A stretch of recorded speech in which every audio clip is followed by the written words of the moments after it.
আজ হলো আমার কলকা প্র্যাকটিসের ৪ নাম্বার দিন। তো আজকে আর ভাবছি কি ওই প্র্যাকটিস ভিডিওটা মানে দেখাবো না। কারণ কিরকম কি করছি না করছি নিজেও কিছু বুঝতে পারছি না। আর হ্যাঁ, ১টা ২টো কমেন্ট আসছে যে হ্যাঁ, ভালো হচ্ছে বা কিছু। ভালো লাগে তাতেও। কিন্তু ব্যাপারটা হচ্ছে আজকে প্র্যাকটিসটা দেখাবো না এই কারণেই। কারণ আজকে আমি যে জিনিসটা প্র্যাকটিস করব সেইটা আমার ওই ফটোটা এই ফোনেই আছে। এবার স্বাভাবিক আমি যদি মানে পারতাম তাহলে তো না দেখেই করতে পারতাম। কিন্তু ওই এখন একটু দেখে দেখে করতে হবে বলে। তো যাই হোক, শুরু অলরেডি করে দিয়েছি। এই যে দেখো, রোজ মোটিভ করার জন্য যে প্যাটার্নগুলো লাগে সেইগুলো এখানে করছি। তো মানে যারা একটু কলকা বা আর্ট রিলেটেড আছো তারাই এই জিনিসগুলো বুঝবে যেটা কি বা কিছু। তো যাই হোক, স্যারকেও ফটো স্ক্রিনশট মেরে পাঠিয়েছি যে থার্ড ডেটটা।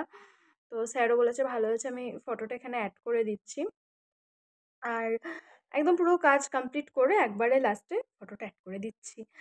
দেখো আর কীরকম লাগছে সেটাও অবশ্যই জানিও। তো চলো, টাটা, বাই বাই।